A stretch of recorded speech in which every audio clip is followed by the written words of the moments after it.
bueno, también nos conocemos con algunos. Mi nombre es Felipe Banucci, soy meteorólogo, también vivo en la calle. También trabajo en el Servicio Meteorológico Nacional, en la parte de meteorología aeronáutica, ya hace 10 años, un poquito más de 10 años, y hace también 4 que estoy en- trabajando para el Ministerio de Seguridad, para la Subsecretaría de Emergencia, con ustedes, para las defensas civiles. Eh, son trabajos distintos, la aeronáutica y la parte más de defensa civil, pero todo enfocado como a la protección ciudadana. Eh, no sé mucho qué más decir. Este, hemos dado varias capacitaciones, varias clases para distintos públicos. Un desafío para nosotros es que las capacitaciones puedan reunir como el rigor científico, pero que a la vez sean entendibles, no pasarnos en tecnicismos, eh, y que sea entendible, digamos, por distintos espectros, distintos usuarios. Y la idea, más que nada ahora con esta capacitación de hoy, es un poco unificar criterios, conceptos, saldar por ahí algunas dudas que siempre hay, y que aprovechen ustedes también para preguntarnos y, y que todo el proceso, desde que nosotros tomamos la decisión de hacer un pronóstico, de enviarlo y ajustarlo a las necesidades de ustedes, se trabaje medio de punta a punta, como desde que se hace el pronóstico hasta que se toma la decisión. Esa es la idea, como que todo ese proceso sea elaborado en conjunto y de forma coordinada. No sé si Igna querés mandarle la presentación, partir.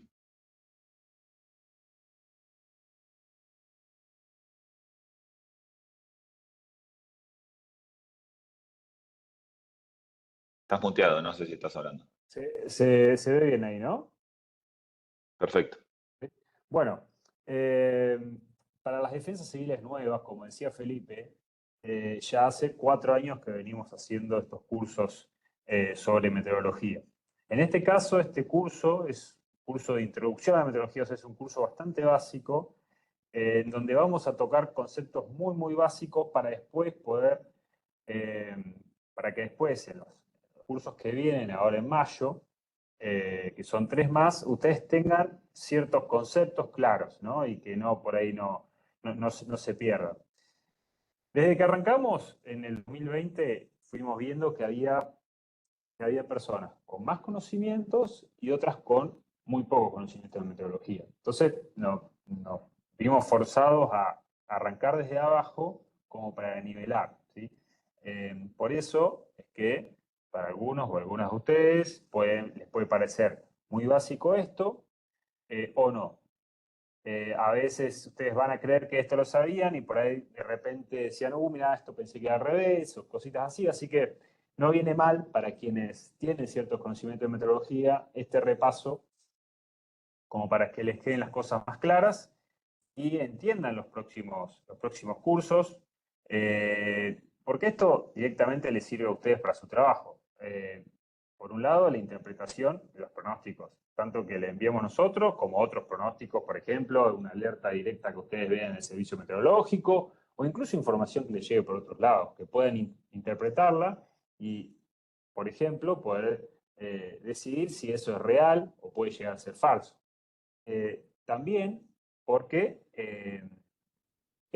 digamos, los fenómenos van a ser amenazas para ustedes dentro del marco de la gestión de riesgo y conocer las amenazas que pueden tener les permite a ustedes tomar las mejores decisiones en prevención. Como no todos los municipios son iguales, muchas veces, dependiendo la amenaza, ustedes van a poder decir, bueno, esto a mí no me afecta tanto, esto sí, ¿qué hago? ¿Qué medidas tomo? con quiénes coordino, ¿sí? El municipio, si hace falta a todos, o simplemente le aviso al intendente cómo viene la mano. También eso, para comunicar en su municipio. Para, si ustedes reciben un pronóstico y no lo entiende bien, después, ¿qué le dicen? Por ejemplo, al intendente si les pregunta qué va a venir. O a las otras áreas del municipio que ustedes tienen que dar un pantallazo de qué es lo que se viene y no entienden bien qué es.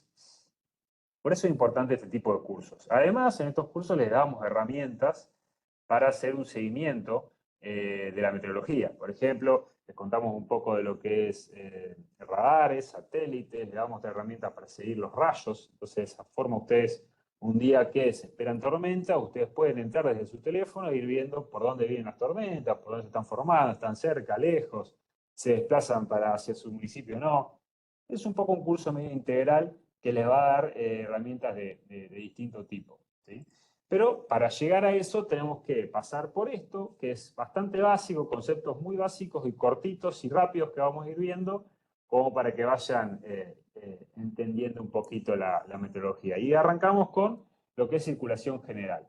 Vamos a ver un poquito de circulación general, viento, tipo de nubes, niebla, precipitación, un poquito así muy rápido de masas de aire y frentes. También un poco de lo que son fenómenos, o sea, rayo, granizo, tornados. Rápidamente sensores remotos, que son los satélites y los radares, son los sensores que más utilizamos. Y sistema de alerta temprana, un poco así, muy breve de lo que son los modelos computacionales. Y por último, el pronóstico y la incertidumbre, que viene a ser la incertidumbre y cómo muy rápido se elaboran los pronósticos. ¿Sí? Para no perder más tiempo, porque vamos a andar ahí medio a las corridas, las dudas que ustedes tengan pueden interrumpirnos, ¿sí? Y abren el micrófono o nos escriben ahí por el chat y la vamos contestando. También a lo último vamos a abrir ahí el micrófono para que puedan hacer preguntas si les fueron quedando. Circulación general.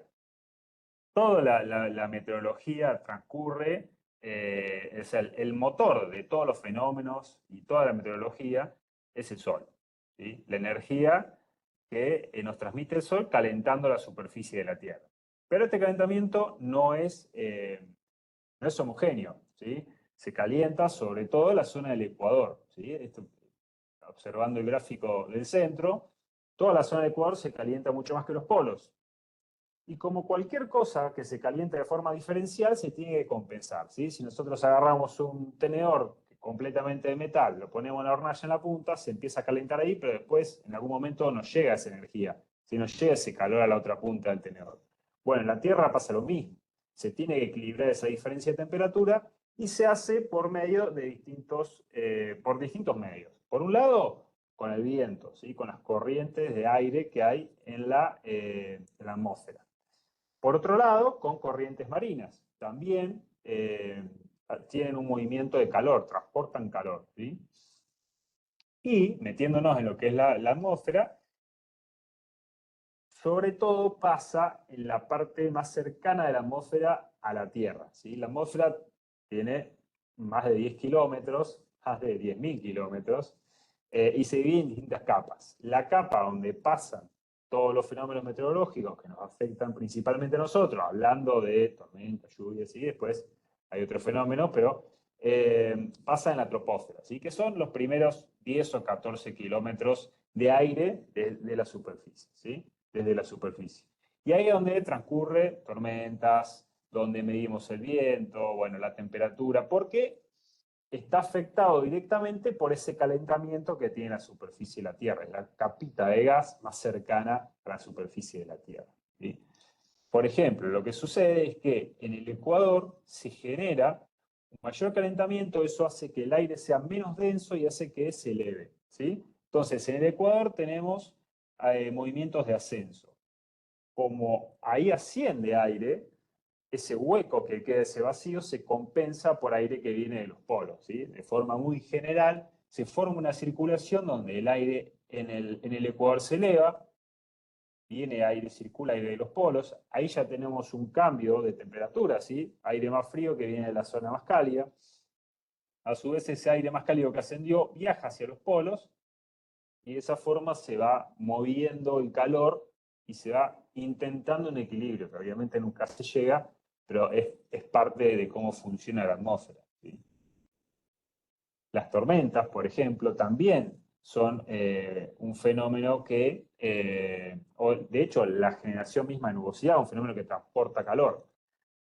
El aire que está bien cercano al suelo se calienta, se hace menos denso, se eleva con un cierto vapor de agua adentro. Vapor de agua que no lo vemos, nosotros vemos aire transparente, ¿no? De alguna forma.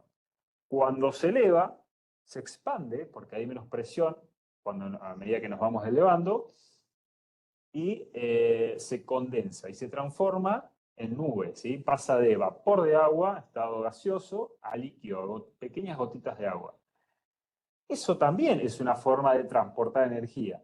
¿Por qué? Porque para que esté en vapor, tiene un cierto calor que cuando pasa a estado líquido en la nube lo libera ese calor. Entonces es una forma de mover calor de la superficie, o sea, la que se estaba calentando por el sol, hacia niveles más altos de la atmósfera, de la troposfera en este caso, ¿sí? Porque son los primeros kilómetros de atmósfera.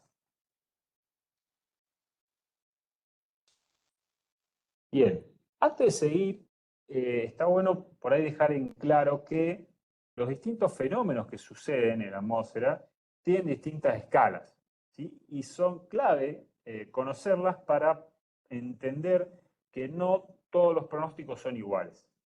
Tienen tanto escalas temporales como espaciales, o sea, algunos duran más o menos en el tiempo y a su vez algunos son más grandes o más chicos, ¿sí? Un claro ejemplo es el tornado, los remolinos de polvo que se generan en el campo.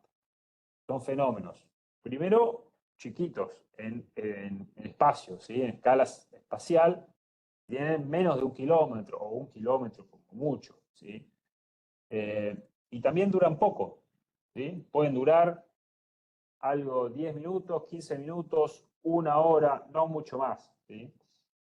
Ya después pasamos a lo que son tormentas. Ahí ya tenemos una medida en escala espacial de unos 10, 15, 20, 50 kilómetros, ¿sí? Y ya en tiempo pueden durar desde 30 minutos a 1 hora y media, 2 horas. Y ese cambio de dimensiones y de duración de tiempo del fenómeno también tiene un cambio en lo que es el pronóstico, ¿sí?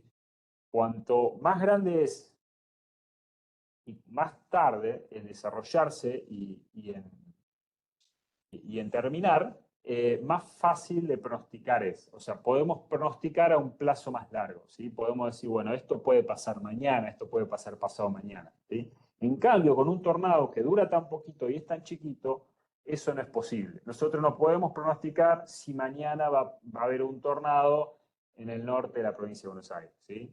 Eso no se puede hacer. Por eso cuando vemos pronósticos de tornados en las redes y eso, los tenemos que descartar, ¿sí? Es mentira. Lo único que hace es sembrar el pánico y está bueno saber esto para poder transmitir tranquilidad, ¿sí? Por ejemplo, en Estados Unidos se hacen alertas por tornados, pronóstico por tornado, pero se hacen minutos antes, ¿no, Felipe? Minutos antes o mismo cuando ya Sí, se está desarrollando. Es algo que, bueno, lo identifican y mandan el alerta, ¿sí? No es sí, algo que dicen. se puede pronosticar la probabilidad de que haya una tormenta que tenga características que puedan contener es como una cadena de pronósticos, pero decir un tornado con una anticipación tanto como un día o horas está mal. Y es bueno porque es, como decía Ignacio, es una forma rápida de descartar estas noticias falsas que circulan.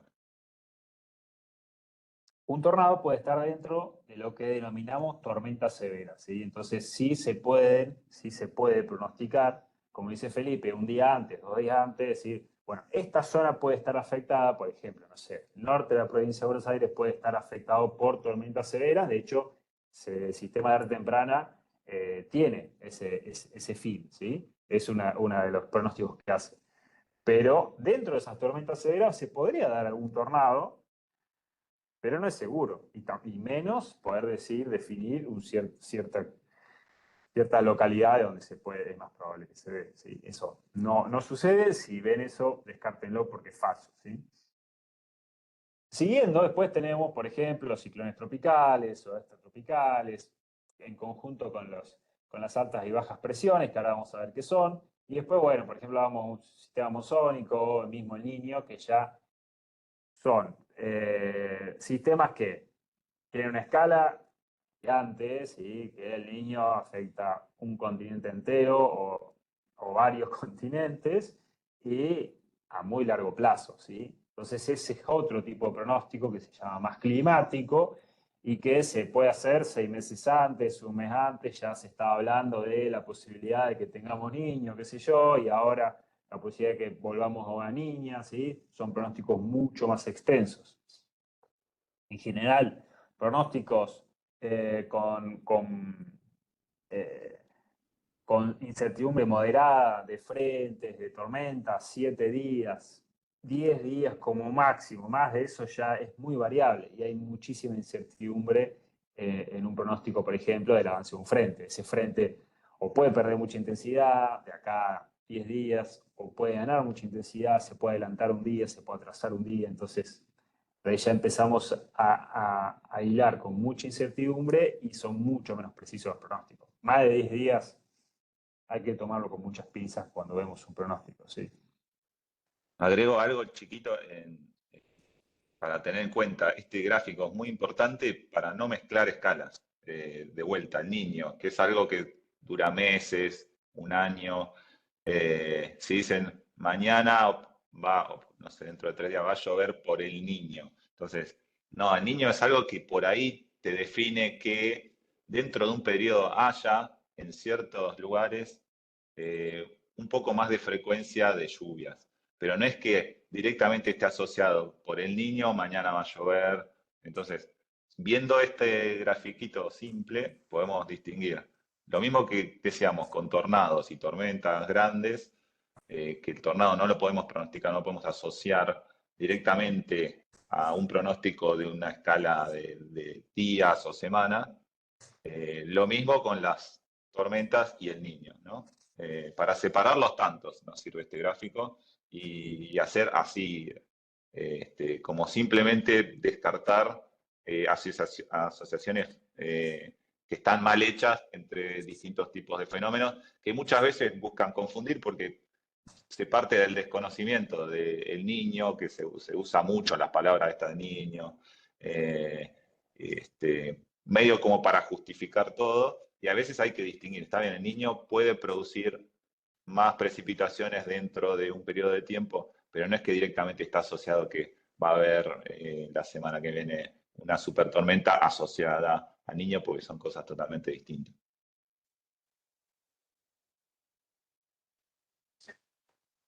Bien. Eh, Pasando ya a lo que son, como hablábamos, bajas y altas presiones, por ahí escalas más chicas. Presión atmosférica, ¿sí? La definición de presión atmosférica simplemente es la presión que sentimos de una columna de aire que está sobre nosotros. ¿Sí? Esa sería como la definición. Lo que sucede en las altas presiones, en las zonas de alta presión, es que se favorecen los descensos de aire, ¿sí? Y eso, en general, está asociado a buen tiempo. Por otro lado, las bajas presiones, dentro de las zonas de bajas presiones, se favorecen los ascensos. Y como hoy comentamos, cuando hay un ascenso de aire, ese aire, al elevarse, se encuentra en una zona donde hay menor presión, entonces se expande, al expandirse se enfría y al enfriarse ese vapor de agua que está en estado gaseoso pasa a ser estado líquido y se forman las nubes. Ahora un poquito más adelante vamos a ver un poquito mejor lo que es el fenómeno de nubes, ¿sí? Pero además de esa diferencia, hay un movimiento de aire en forma horizontal, ¿sí? Por un lado tenemos que en las altas se favorecen los descensos de aire, las bajas se favorecen los ascensos de aire, pero entre altas y bajas también hay un movimiento de aire. Si en una zona tenemos mucha presión y en otra menos, parte de esa alta presión va a ir a las bajas presiones para equiparar, ¿sí?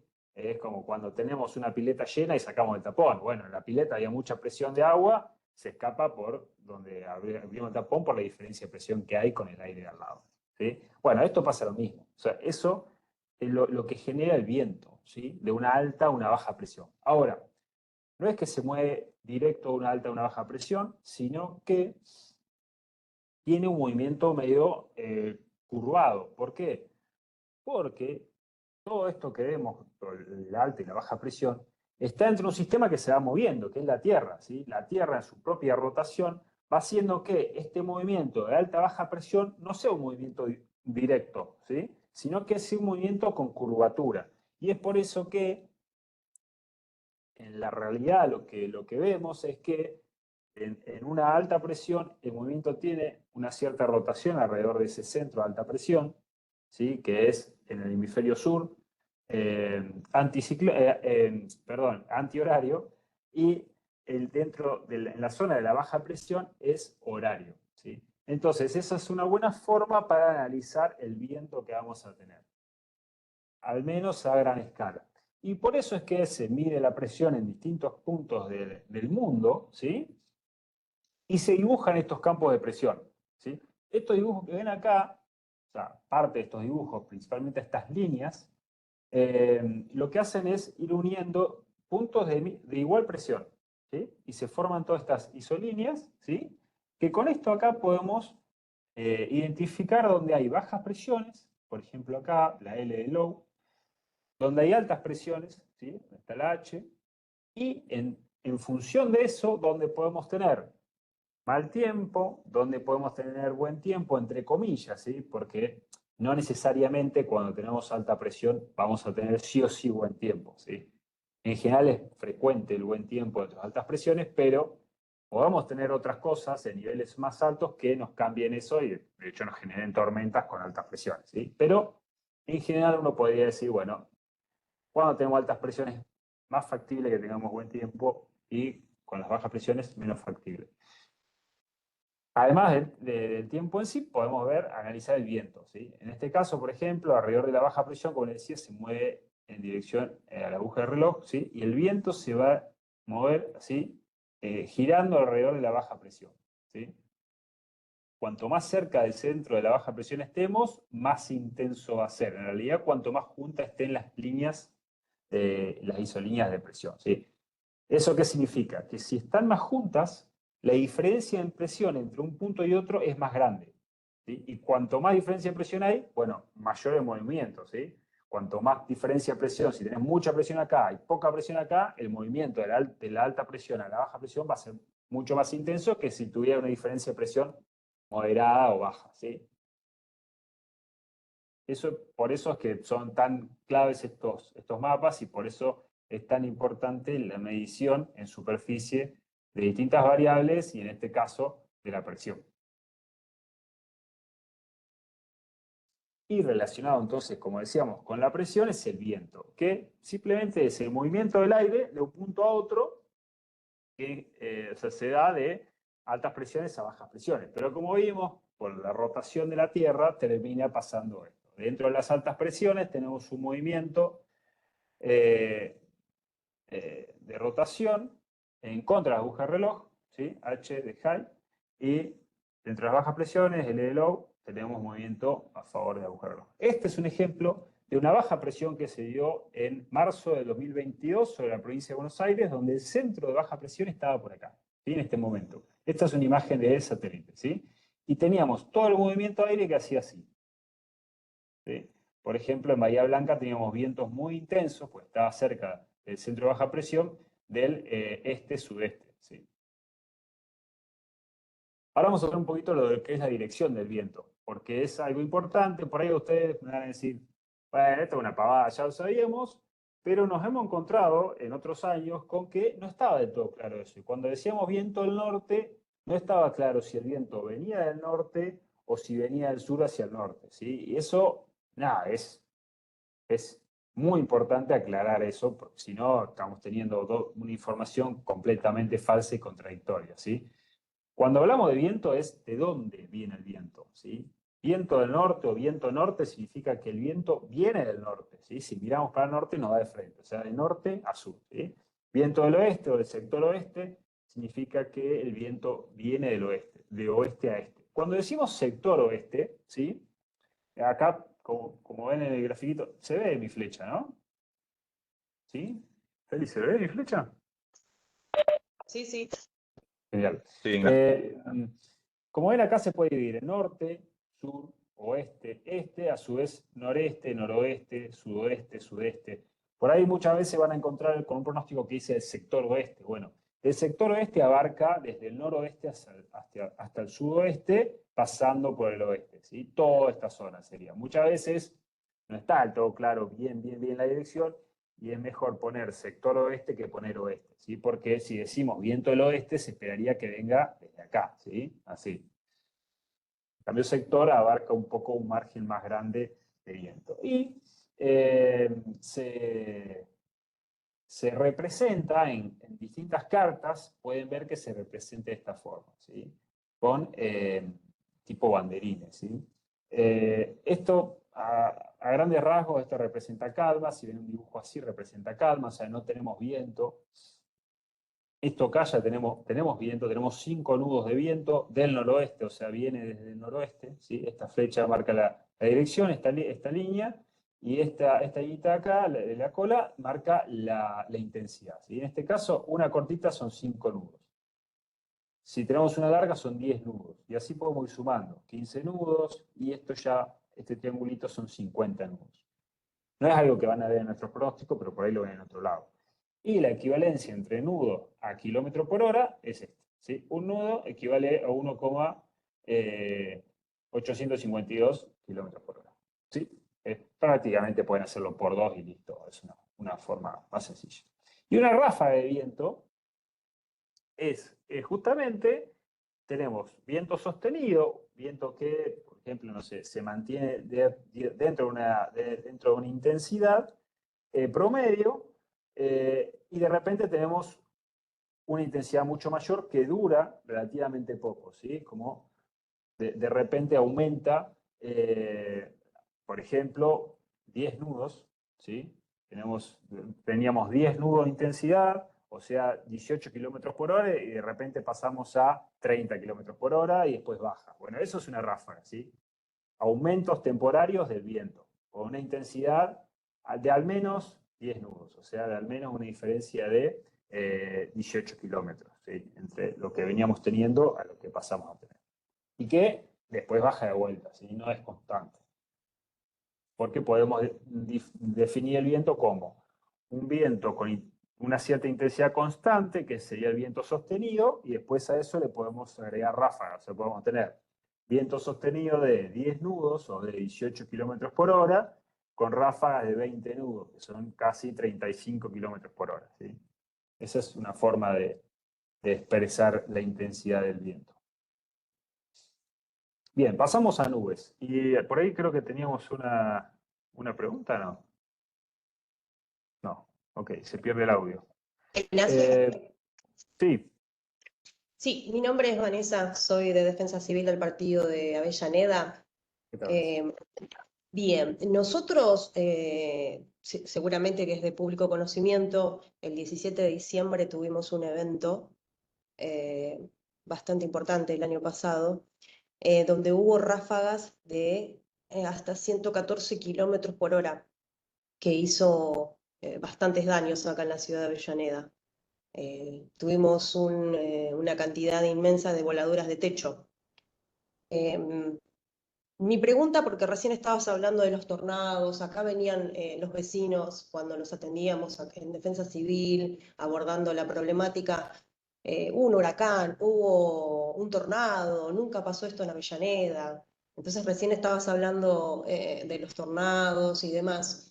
Entiendo que un tornado puede llegar a tener hasta 500 kilómetros por hora, entiendo eso. ¿Cuál sería el mínimo? No sé si se entiende la pregunta. O sea, hasta 500 kilómetros se puede considerar un tornado, pero nosotros tuvimos 114 kilómetros por hora de ráfagas en media hora, 3:30 de la mañana hasta las 4 de la mañana.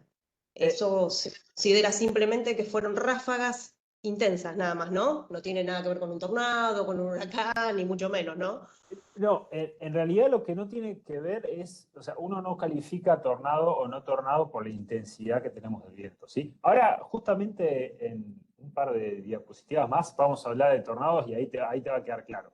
Pero no necesariamente uno puede decir, bueno, porque tuve 150 kilómetros de viento, ¿es tornado o no es tornado? No pasa por ahí, en realidad, ¿sí? Podemos tener 150 kilómetros por hora por un tornado o no, ¿sí? O sea, no es el único fenómeno que puede generar 150 kilómetros por hora de viento, ¿sí? Una tormenta con un frente de ráfagas intenso genera 150 kilómetros por hora y no es tornado, ¿sí? Perfecto. De hecho, fue lo que pasó en diciembre. Sí, Fue todo un frente de ráfagas asociado a toda una línea de tormentas y no fue un tornado. O al menos no se confirmó eso. Ahora cuando llegamos al tornado te termino de explicar la idea. No me quiero alejar mucho de nubes pero ya llegamos a esta parte. perfecto, gracias. Nubes. Nubes simplemente es el fenómeno visible del cambio de estado del agua, ¿sí? Ahora en el aire, lo que estamos respirando entre nosotros y la computadora, hay aire y hay una cierta cantidad de vapor de agua. Pero como está en estado gaseoso no la vemos, ¿sí? Respiramos vapor de agua, un cierto porcentaje del aire es vapor de agua, pero es transparente, llamémosle así, ¿no? Ahora, si a ese aire que contiene vapor de agua lo enfriamos lo suficiente, ese vapor de agua pasa a estado gaseoso a estado líquido, ¿sí? Es como cuando se condensa en el vidrio del auto, por ejemplo, y se forman esas gotitas, o cuando tenemos el aire prendido muy fuerte, aire acondicionado adentro y afuera está aire un poco más caliente, cuando pega contra el vidrio que está frío, se termina formando la gotita. Bueno, es lo mismo. Ahora, este fenómeno en la atmósfera pasa por un enfriamiento que proviene de una expansión del aire, ¿sí? Cuando nosotros comprimimos aire, ese aire se calienta. Cuando lo expandimos, se enfría. Entonces, ¿qué pasa si el aire, por algún motivo, empieza a ascender? Se encuentra con menores presiones, ¿sí? A medida que nos vamos alejando de la superficie de la Tierra, vamos teniendo menor presión. A medida que tenemos menor presión, ese aire, esa parcelita de aire que va subiendo, se empieza a expandir. Y a medida que se expande, se enfría. Y se termina condensando en algún momento. Dependiendo la cantidad de vapor de agua que tenga, va a condensar antes o después, ¿sí? Ese ascenso del aire lo podemos tener por distintos mecanismos.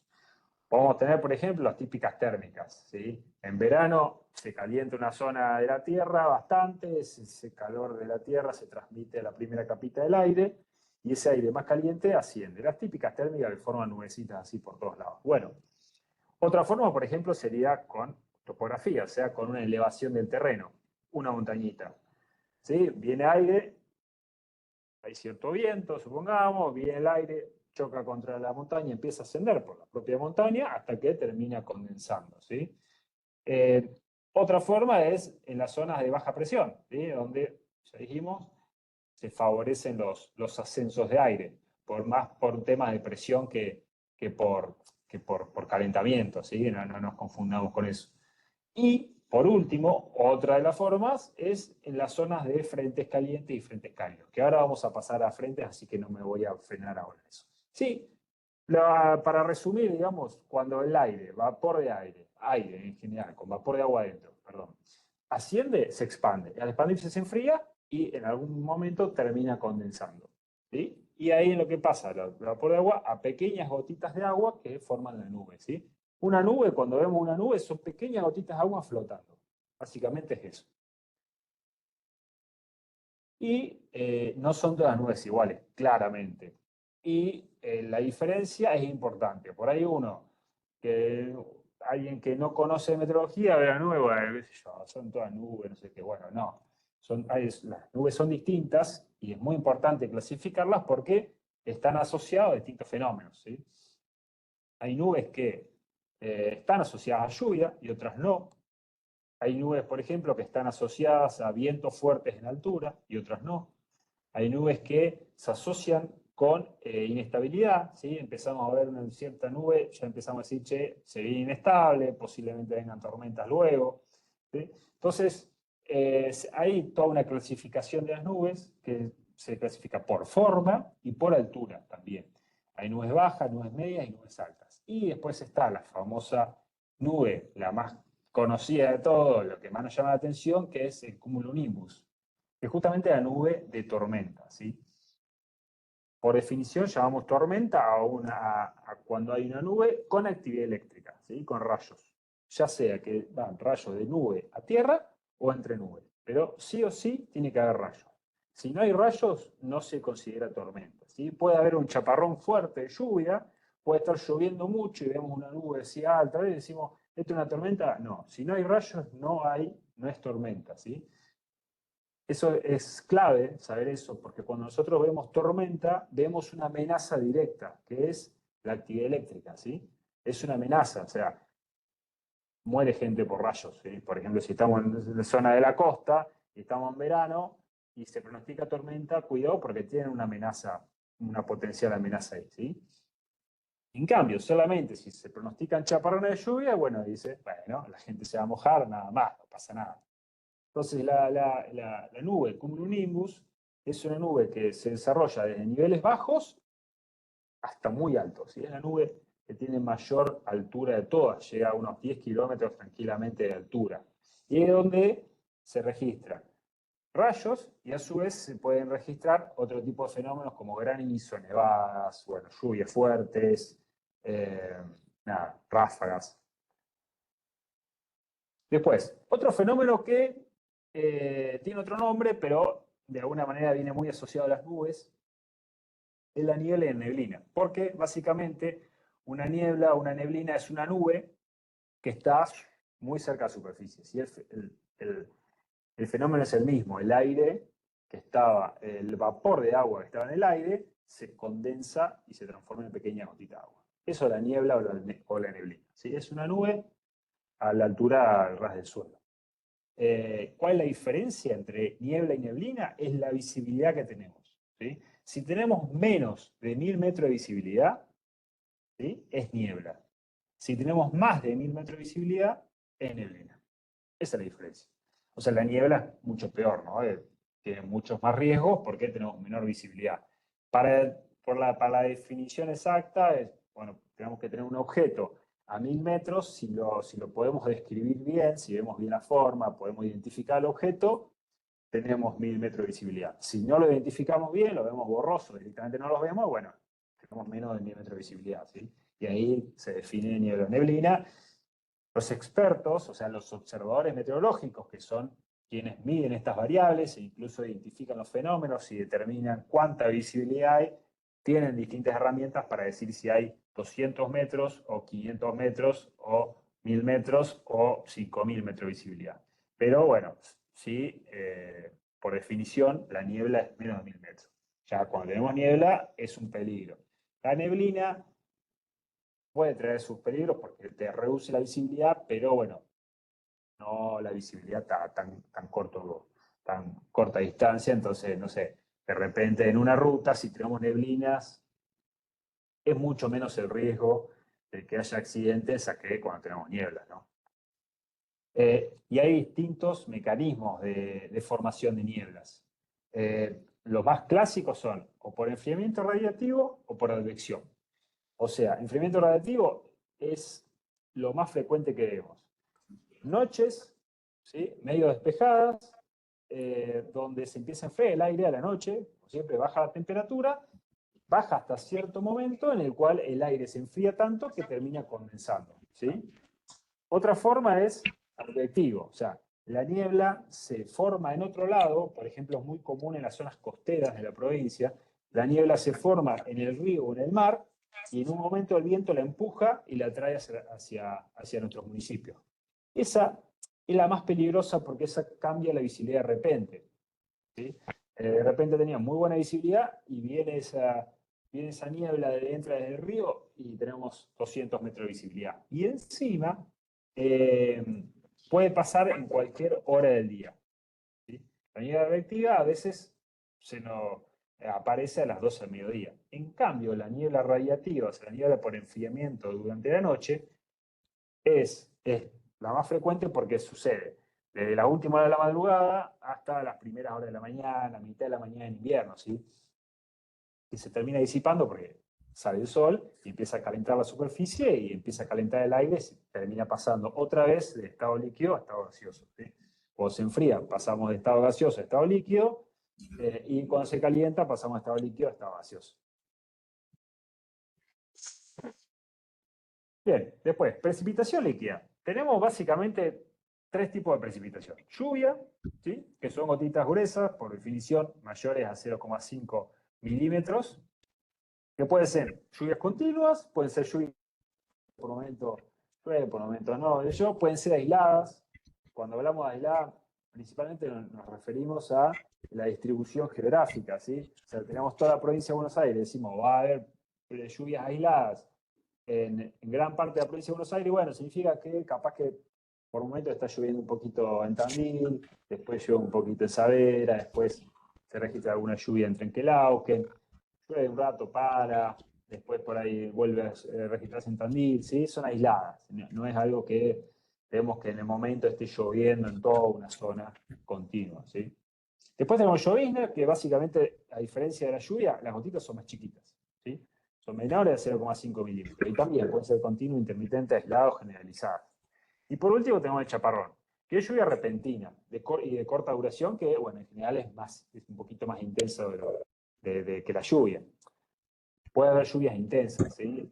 La principal diferencia entre lluvia y chaparrón es lo repentino y la corta duración, ¿sí? Si no venía lloviendo nada, de repente empieza a llover tanto así, corta, bueno, eso es un chaparrón.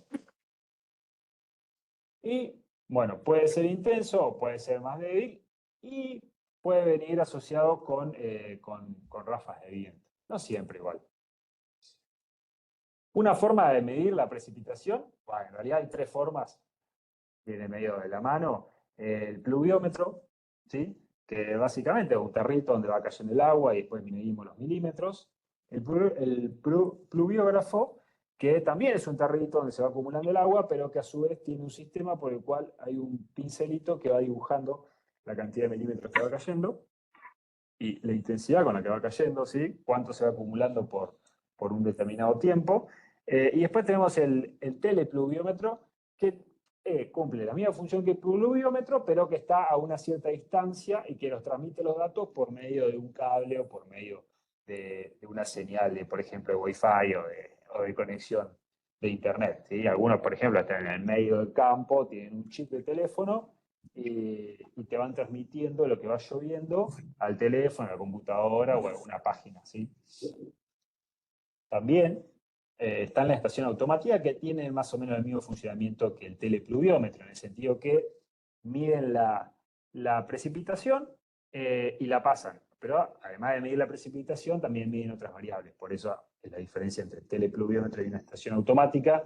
La diferencia es que la estación automática más completa. Mide, por ejemplo, presión, temperatura, etc.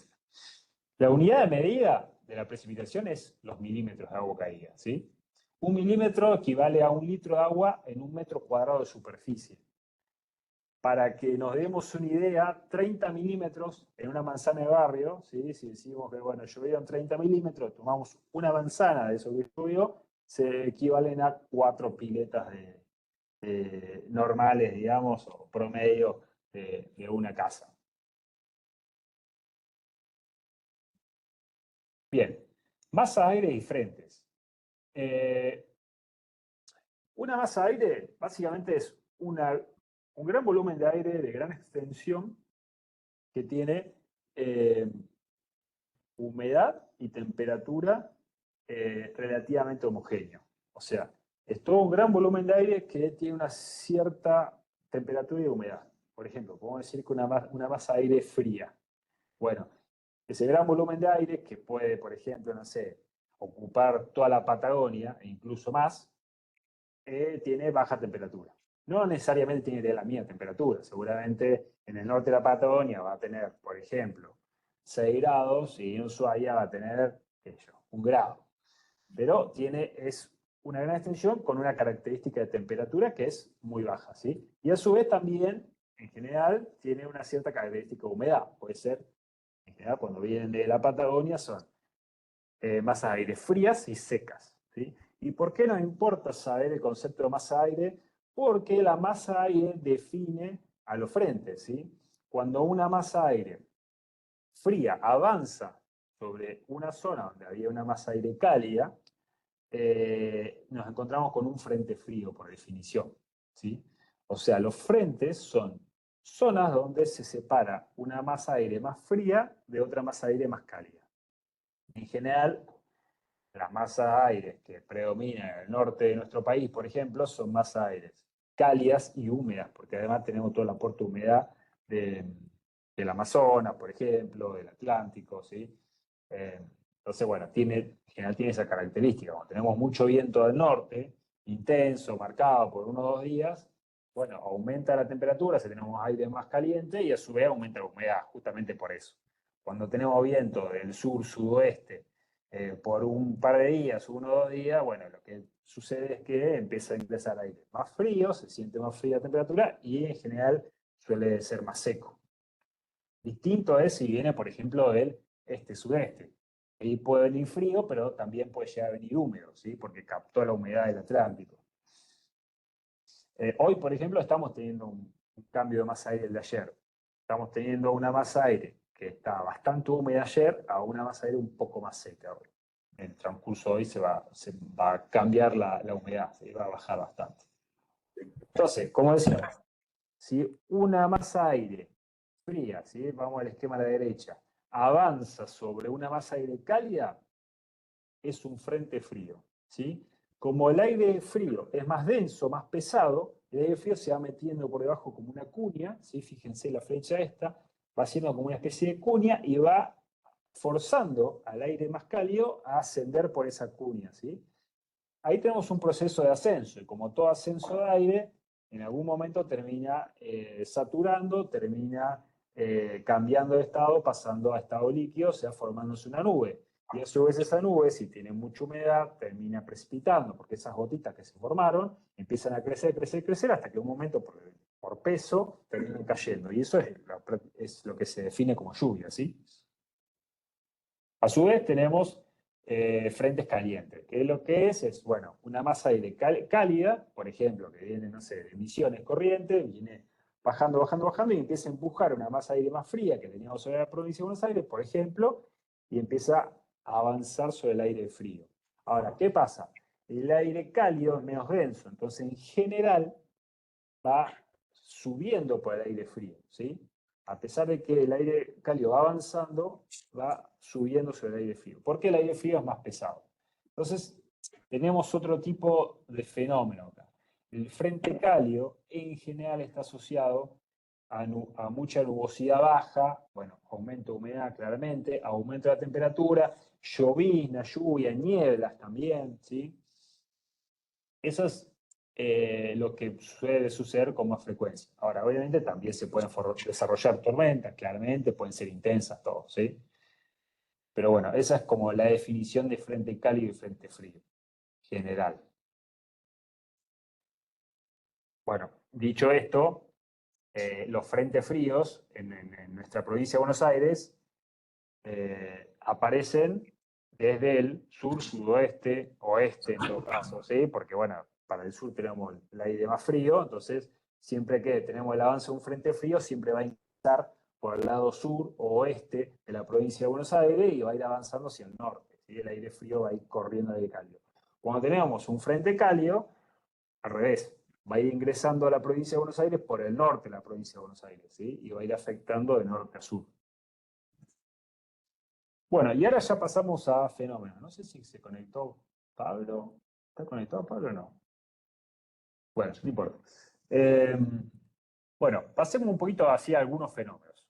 Rayos.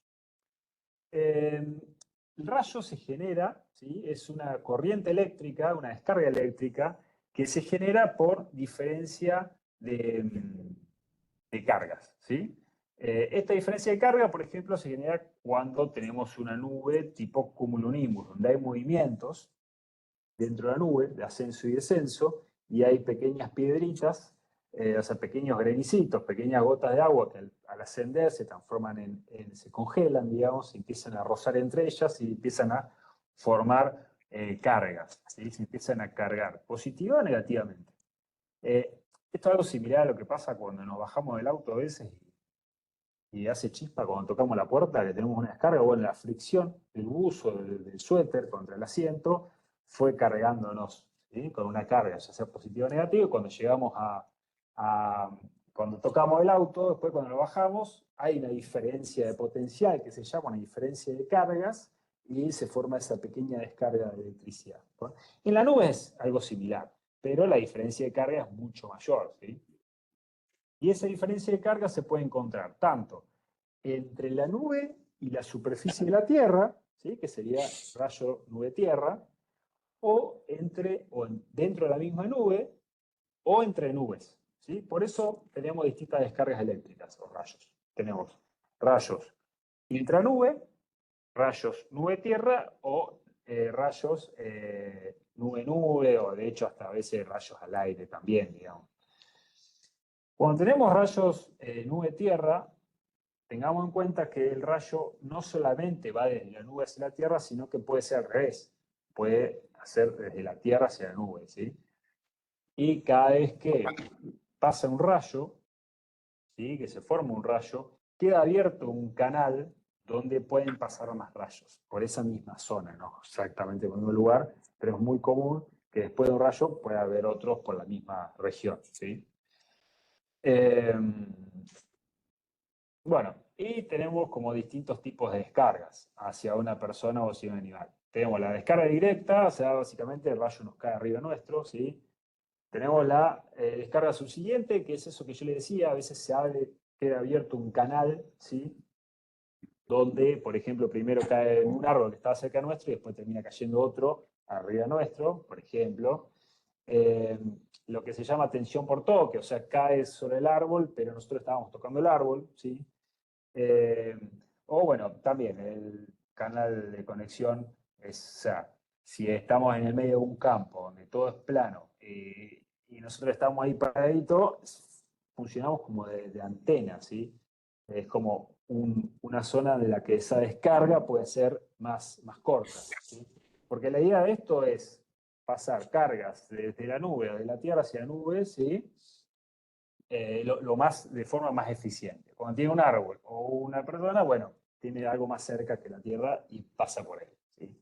Por eso también están los pararrayos, que son antenitas bien finitas y bien altas, ¿sí?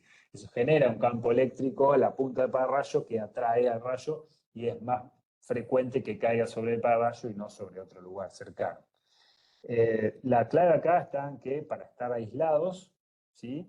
No tenemos que estar tocando el piso, ¿sí? Entonces, nada, si estamos arriba de un auto, estamos protegidos. Si estamos en el suelo, estamos complicados. Si cae un rayo cerca, ¿sí? Por ejemplo, lo que se llama tensión de paso, ¿qué es lo que nos pasa? Por ejemplo, cae el rayo de un árbol que estaba a 10 metros nuestro. El problema ahí es que esa descarga se transmite radialmente a cierta distancia por el suelo, y lo que nos puede pasar es que la descarga va por una pierna y nosotros hacemos de función tipo de un cable, ¿sí? Entonces, si nosotros ponemos las dos piernas en el suelo, la tensión nos sube por una pierna y baja por la otra. Nos termina circulando por el cuerpo y nos puede llegar a matar o generar daño, ¿sí? Por eso, por ejemplo, el tema de la descarga eléctrica en la playa, bueno, tener cuidado, no necesariamente que te caiga arriba tuyo te puede matar, sino que caiga cerca y te termina afectando por tensión de paso, ¿sí? Por eso también es frecuente que mate a cuadrúpedos. ¿Qué pasa? Cuadrúpedos más tensión todavía circula porque tiene más patas, ¿sí?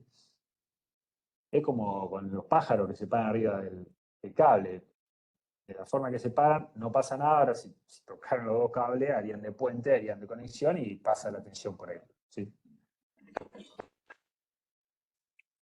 Y otra cosa a tener en cuenta es que no tenemos que estar abajo de la tormenta para que un rayo nos pueda afectar, ¿sí? Un rayo puede viajar hasta 10 kilómetros, ¿sí? Por eso también dentro del aeropuerto hay distintos niveles de alerta cuando tenemos a distintas ya distancias. Tenemos 15 kilómetros, ya tenemos una alerta, y a 5 kilómetros ya tenemos una alerta roja y directamente se corta toda operación. Porque justamente no es que tenemos que tener la tormenta arriba nuestro para que nos caiga el rayo, sino que puede estar un poco más alejada y ese rayo puede viajar. Fíjense que ahí teníamos cielo prácticamente despejado ahí y cómo el rayo viaja y llega hasta el árbol, ¿sí? O sea, ya con distancia de 10 kilómetros o menos, ya se empieza a recomendar suspender actividad al aire libre. Bien, pasando a lo que es granizo. ¿Sí? Como les decía hoy, dentro de una nube, y en especial en una nube de tormenta, un cumulonimbus, tenemos movimientos de aire. Aire que asciende, que puede llegar a velocidades bastante altas, y bueno, aire que asciende, y por otro lado, en algún lugar tiene que descender. Entonces tenemos movimientos de ascenso, descenso, ascenso, descenso. Cuando gotitas de agua se forman y empiezan a ascender, terminan llegando hasta una zona en la que la temperatura es menor a cero. Entonces, ¿qué pasa? Se terminan congelando. A su vez se pueden unir distintas gotitas y se van congelando juntas y ahí se puede armar como un bodoque y lo que termina siendo un granizo. Cuando ese granizo sigue viajando por las corrientes que ascienden y descienden, y se va. En general se va agrandando. Llega un punto que el peso de ese granizo vence la corriente de ascenso de algo y termina cayendo hacia el suelo. Si alguien tiene... Cuando me atienden me dicen que tengo que estar yo, que soy el titular de la moto, y el tractor sería tu hermano porque firmemos los dos los papeles. Mildred, te pido que silencies. Pero se hace el trámite con los No dos al puedo, mismo tiempo. si puedo acá. Y los dos. Yo para que hable con tu hermano, si nos organizamos y venimos los dos. Yo mañana no tengo drama de pasar a esta misma hora, un poquito antes. A ver, un Antes de segundito. ingresar al banco. Que voy a tener que sacar esto para silenciar. Emma, escúchame, ¿es un pelotudo o una pelotuda? Buen Bueno, día, Emma. Justo te estaba googleando el coso para mandarte por si mañana Mildred, pasabas. no puedo Escúchame. silenciar. Ahí está. Bueno, bien. Ahora sí, volvemos.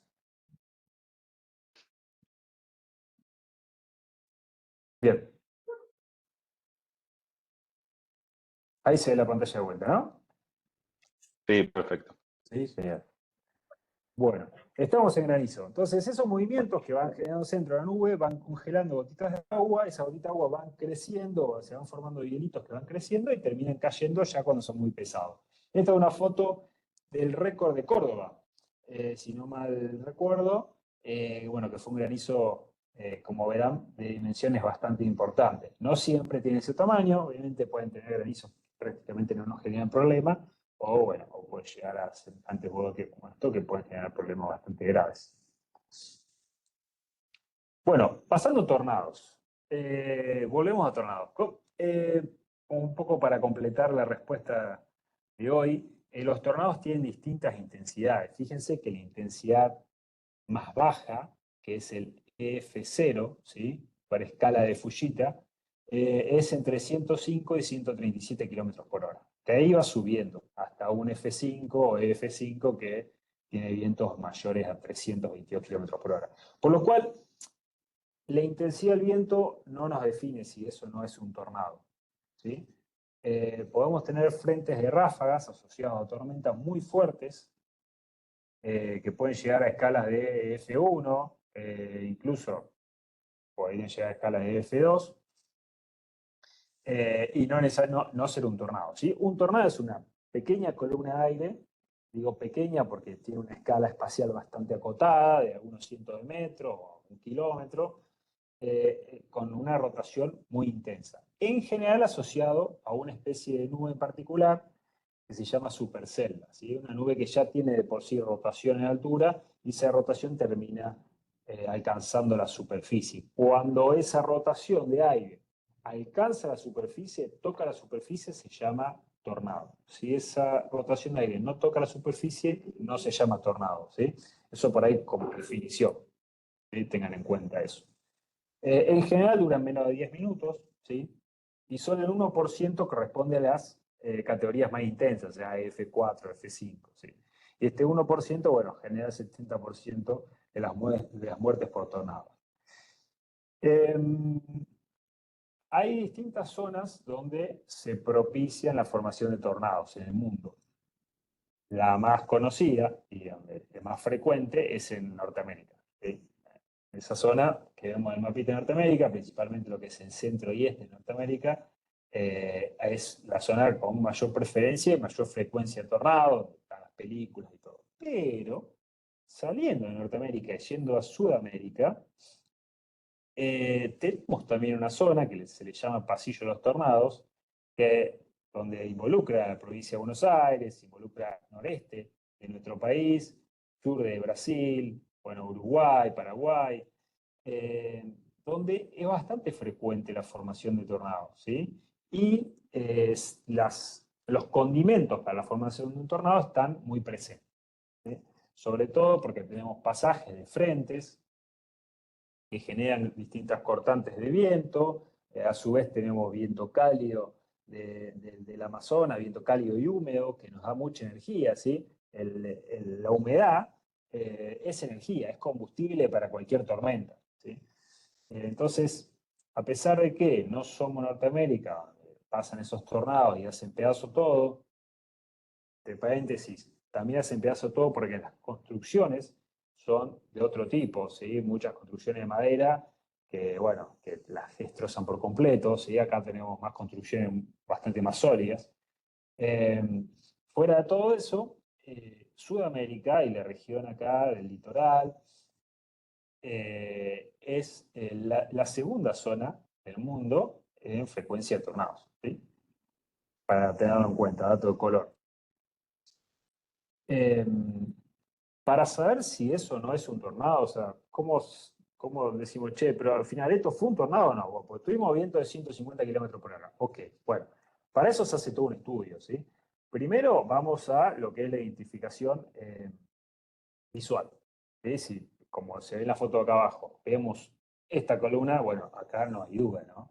No hace falta ser un especialista en meteorología, es un tornado. Pero ¿qué pasa cuando es de noche? Que no tenemos esa posibilidad de ver la columna de aire rotando. Bueno, ahí ya tenemos que ir a otro tipo de investigación que la hacen especialistas, ¿sí? Donde empiezan a observar cómo fueron, por ejemplo, los daños, ¿sí?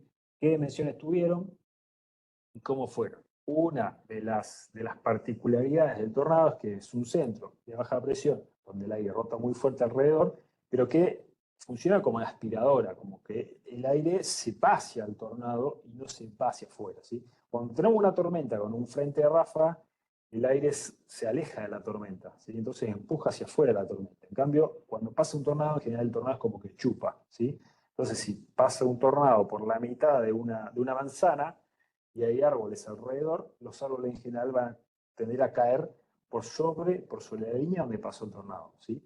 Caen hacia el tornado y no se alejan del tornado. A grandes rasgos, esa sería una de las formas de identificarlos. Hay especialistas que se dedican a eso. Y otra de las cosas particulares del tornado es que por la escala chiquita que tienen, no siempre es fácil identificarlos con sensores remotos. O sea, con el satélite directamente no se pueden identificar, ¿sí? Con radares hay forma de identificarlos, pero hay ciertos radares y hay ciertas formas de identificarlo con radar. No siempre es posible, ¿sí? Así que es un poco complejo eso. Yo he visto en redes sociales, en Instagram, páginas de aficionados a meteorología, o incluso no sé si hay meteorólogos también ahí, que mostraron una imagen de satélite y decían, ven esto acá, eso es un tornado. Bueno, eso es mentira, eso es un error bastante grueso.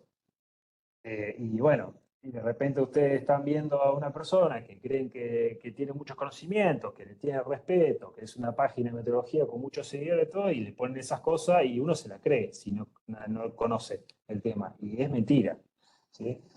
Por imágenes de satélite no vemos tornados, ¿sí? Por la escala que tienen, tan chiquitos que son, y por imagen de radar se puede identificar con ciertos procesos, ¿sí? En las imágenes de radar que nosotros vemos en el servicio meteorológico, que ustedes tienen a disposición desde la página del servicio meteorológico, no es posible identificar un tornado, ¿sí? No sé si vos querés agregar algo ahí, Feli. Ignacio, o sea que hoy en día, sí, hoy en día no hay una herramienta que identifique entonces los tornados. No existe. Sí existe. En Estados Unidos, por ejemplo, los identifican. Sí. Acá posiblemente también, pero no nosotros. O sea, con las herramientas públicas, ¿sí? Sí. Nadie fuera de servicio les podría decir, che, acá hay un tornado. ¿Sí? Que se entiende eso. Sí les podría decir, esto es una tormenta severa y podría tener un tornado asociado. Y encima, si tiene alguien de la zona que le mande una foto con un tornado, le diga, che, sí, acá mirá, te mando un video, bueno, ahí sí, está bien, lo estamos corroborando. Sí podemos ver tormentas severas, pero tornados, hay un análisis especial que se hace con los satélites y no está a disposición pública, ¿sí?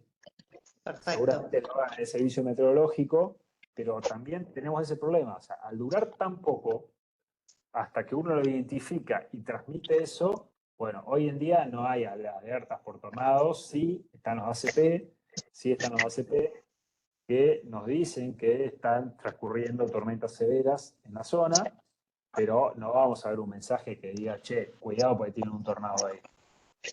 Perfecto. Entendido. Eh, Felipe. Sí. dos cositas. Sí, digamos, lo que se puede ver en el radar es un tipo de tormentas, que son las que en general están asociadas, que recién mostraba Ignacio en una foto.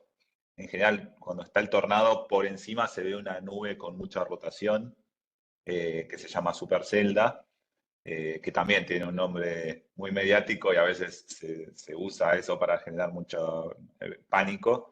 Y además las ves y te meten miedo esas nubes, porque son nubes con rotación.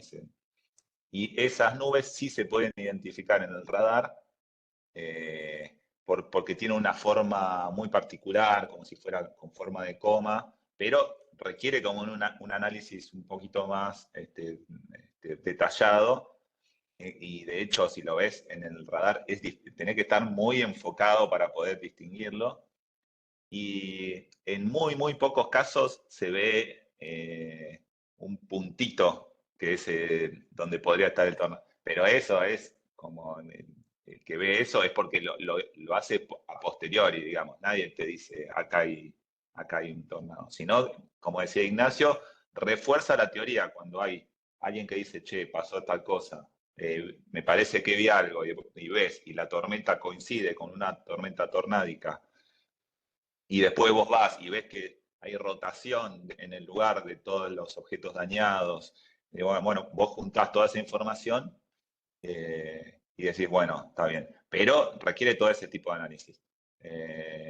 No es que decís, bueno, un tornado se usa muy libremente, se dice tornado, tornado mucho, porque es algo muy mediático, eh, es espectacular ver un tornado. Circulan muchas fotos, en general se repiten, muchas veces vemos las mismas fotos porque son fotos truchas o es un tornado de Estados Unidos y te dicen esto lo vi en Bragado, y decís, bueno, hay que prestar atención. Otra cosa es, se usa mucho el concepto, y esto siempre lo repetimos, de cola de tornado, que es algo que no existe como definición. O sea, dicen cola de tornado para también generar como un impacto mediático. Muchas veces lo que pasa es que cuando se genera una rotación que se desprende de esa misma nube, pero que no toca el piso, se ve como si fuera una puntita como que se asoma de la nube. Eso se llama nube en forma de embudo, en inglés se llama funnel cloud, y no tiene ningún impacto en la Tierra, digamos, solamente está asociado a esa rotación en altura. Y no se llama cola de tornado, o sea, no es tornado, no tiene nada que ver. O sea, es rotación, pero no toca la Tierra. Si no toca la Tierra, no es un tornado. Y también se escucha mucho tromba, el concepto de tromba, y tromba es lo mismo que un tornado, solamente que se da sobre el agua. Una tromba marina, por ejemplo. Es exactamente el mismo proceso, todo lo mismo del tornado, la misma escala, rotación, solamente que es sobre agua. Si es sobre agua, es tromba. Si es sobre la tierra, es tornado. Así de Puede simple. ser que en el verano pasado, ahora en Miramar haya ocurrido una tromba. Sí, creo que sí. Hubo varios casos, incluso sobre el Río de la Plata. eh, Se ven trombas. Eh, sí, sí, sí, sí. Esa es la única diferencia. De hecho, si hay una tromba y se va desplazando y se mete sobre el continente, es un tornado. Pasa a ser de tromba a tornado, solamente por el lugar donde está, donde se produce. Eh, Creo que no mucho más sobre tornados. Por ahí para agregar como dato de color, hay una especialista que se dedica todavía, María Luisa Altinger, que es especialista en tornados y se dedicó a contabilizar. Y en Argentina, desde 1930 hasta ahora, se contabilizó 653 tornados, ¿sí? Por ahí con la pregunta que hacía Silvina, en zona de la provincia, en realidad en cualquier parte de la provincia de Buenos Aires se puede dar un tornado. De hecho, bueno, no lo puedo compartir acá, pero hace 30 años, el 13 de abril de 1993, hubieron varios tornados que atravesaron el centro de la provincia, desde el centro hacia el sudeste. O sea, se puede dar en cualquier parte de la provincia, ¿sí? No hay una zona preferente de la provincia donde se pueda desarrollar más o menos. Y otro dato de color es que hubo un tornado F5, que es el más jodido, en el 73, creo, en San Justo, Santa Fe. Como que hay casos. Y además, la mayoría de los tornados no hay registros. Esa es la verdad. Nosotros tenemos mucho territorio y hay mucha ocurrencia, pero no tenemos registro y no tenemos forma. Si hay un tornado que hubo en el campo, en el medio del campo, y no hay registros visuales, no hay ningún tipo de información al respecto, es información que se pierde. Si de esos 600 y pico, por ahí, por ahí eso es el 5% de lo que, no sé, digamos, como que es un pequeño número de todos los que ocurren. Entonces, pero nos sirve como parámetro para dimensionar la cantidad de ocurrencia. Bueno, y se contrasta un poco con el mapa ese que vemos de la cantidad de tornados que hay, que nos posiciona en un lugar como de mucha ocurrencia a nivel mundial. F5, recuerden que es mayor a 322 Y no, kilómetros. es una locura. Hay fotos de eso, de medio que le pasó por encima a un pueblo. Creo que hubo 80 muertos, algo así. Eh, en resumen, lo que nos tiene que quedar, digamos, de todo esto, no queremos favorecer el pánico, sino al contrario, entender que un tornado no se ve por imágenes de satélite, un tornado no se pronostica un día antes, ¿sí? Así que no se dejen llevar por noticias falsas, ¿sí? Hoy en día tampoco pronosticamos tornados ni a corto plazo acá en Argentina. De hecho, los pronósticos a corto plazo que tiene Estados Unidos no siempre funcionan bien. O sea, y eso que Estados Unidos tiene otro tipo de inversión y otro tipo de infraestructura en lo que es meteorología, ¿sí? Así todo, eh, no funciona del todo bien. Para que tengan una idea de que no es que acá, viste, se hacen las cosas mal o de peor manera y que no hacemos eso simplemente porque no se quiere, ¿no? O no se puede. Hay ciertos niveles de infraestructura e inversión que son necesarias, por ejemplo, para hacer un pronóstico por tornado, que hoy en día no los tenemos. Eh, ¿Cómo estamos de tiempo? Son y cuarto, tenemos 15 minutos, así que voy a ir acelerando un poquito con lo que son sensores remotos. Sensores remotos son justamente remotos porque miden a distancia, ¿sí? Distintos tipos de distancia. Tenemos por un lado los radares y por otro los satélites. Empecemos por radares. Y los radares miden a una distancia efectiva de 240 kilómetros, ¿sí? Alrededor, pero también pueden medir hasta 480. Pero en general, vamos a ver que los radares que tenemos los utilizamos hasta un radio de 240 kilómetros. Funcionan detectando gotas de agua, ¿sí? Detectando lluvia, ¿sí? Mandan un pulso de energía, fíjense, acá, como en la figura de arriba a la derecha, un pulso de energía, parte de ese pulso de energía choca contra las gotitas de agua, vuelve el radar y dependiendo cuánta energía volvió y cuánto tardó en ir y volver esa energía, el radar dice, bueno, cuánta reflectividad hay, o sea, cuántas gotas de agua y qué tamaño tiene, y a qué distancia está, ¿sí? Básicamente funciona así. Ahora, el radar va girando y a su vez puede ir cambiando de ángulo, o sea, se eleva más o se eleva menos, y va tirando, va emitiendo esos pulsos de energía para todo su radio y a distintas alturas.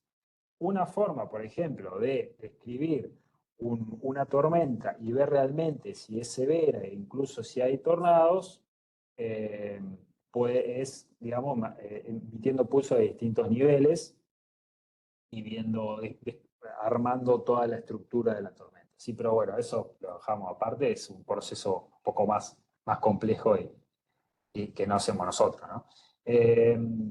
Acá de abajo tenemos fotos de un radar real, ¿sí? El radar es, bueno, como una antena parabólica, ¿sí? Que va girando y se mueve para arriba y para abajo, pero que está cubierta de un domo, que se le llama, de protección, ¿sí? Que es la pelota blanca que vemos. En general, están en una altura de entre 10 y 30 metros, ¿no? Sí.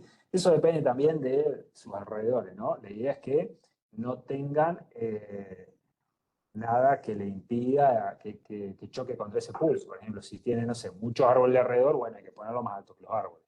Si tienen topografía cerca, bueno, esa topografía de alguna forma va a influir en la detección y va a influir en lo que ese radar recibe.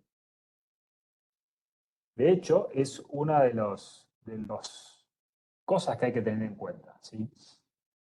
El radar mide reflectividad. Esa reflectividad nos va a dar una idea de la intensidad o de la cantidad de gotas que tenemos y la podemos asociar de cierta forma con la intensidad de la lluvia que podríamos esperar, ¿sí? Básicamente lo que identifica el radar es lluvia, ¿sí? Está preparado para eso, pero entre medio de todo eso puede chocar con cosas que no esperábamos que choque y bueno, nos da información. Nosotros tenemos que aprender a ver si esa información que nos da es lluvia o es otra cosa. Por ejemplo, un barco, por ejemplo, un avión, por ejemplo, una montaña. Puede pasar. La idea de este curso no es que ustedes aprendan a hacer eso, pero sí que al menos se lleven una idea y que digan, che, bueno, a ver, no soy especialista en radares, pero más o menos me puedo dar una idea de qué es lo que estoy viendo, ¿sí? Entonces, cuando vamos a un radar, tenemos que tener en cuenta algunos errores de interpretación que podemos tener. Uno de esos es la atenuación. La atenuación justamente es cuando una lluvia que se viene acercando al radar pasa por encima del radar. Cuando pasa por encima del radar, lo que sucede es que moja todo el domo, el radomo, ¿sí? Toda esa parte blanca que cubre esférica, y hace que la energía que emite la antenita que está adentro choque más cerca y vuelva, ¿sí? Genera un error. Entonces, lo que termina pasando a fines prácticos es que se atenúa la señal, ¿sí? Una tormenta, fíjate, este es un lapso de estas tres imágenes de abajo, eso es un lapso de cuando venía la tormenta, cuando pasa por encima del radar y cuando sale. Fíjense que veníamos viendo reflectividades altas, o sea, niveles rojos, violetitas, amarillos, que son reflectividades altas, ¿sí? Esto vamos, de la reflectividad más baja, que está en celestito, pasamos por un verde, pasamos amarillo, rojo, violeta, blanco. Bien. Entonces, teníamos reflectividades altas, o teníamos lluvia intensa, incluso en la lluvia intensa podíamos tener unas tormentas que venían avanzando hacia el radar de Ezeiza. Cuando pasan justo por el radar de Ezeiza, de repente la reflectividad baja un montón. Y vemos verdecitos, amarillitos, o sea, alguien que no entiende este fenómeno diría, che, se perdió la intensidad de todo esto, mirá cómo estamos más tranquilos, ahora vamos a tener lluvia más floja, más débil, qué sé yo, y no, en realidad es la atenuación que está teniendo por efecto de radomo mojado. ¿Qué sucede? Cuando la tormenta avanza un poco más, o las lluvias avanzan un poco más, se alejan del radar, de repente aumenta la intensidad de vuelta. Vemos otra vez reflectividades altas. Digo, che, ¿qué pasó acá? ¿Perdí intensidad después ganó? No, bueno, fue el efecto de atenuación, ¿sí? Otro efecto que tiene por atenuación es cuando tiene lluvias muy intensas justo por delante, ¿sí? Hacen como de cortina y no dejan ver, entre comillas, lo que hay por detrás, ¿sí? Entonces, como que vemos lo que está frente al radar, por ejemplo, esta zona la vemos mucho más, con reflectividades mucho más altas, y acá atrás por ahí lo podemos ver más atenuado. No significa que atrás hayan, o sea, sí, más lejos del radar, digamos, atrás, hayan lluvias menos intensas. Tal vez sí, tal vez no. ¿Bien? Tenemos que tener en cuenta que puede haber una atenuación por el camino ese que atraviesa de lluvias intensas más cercanas al radar. Ese es uno de los problemas que podemos ya tener. Otro de los problemas es la interferencia, ¿sí? O eco de terreno.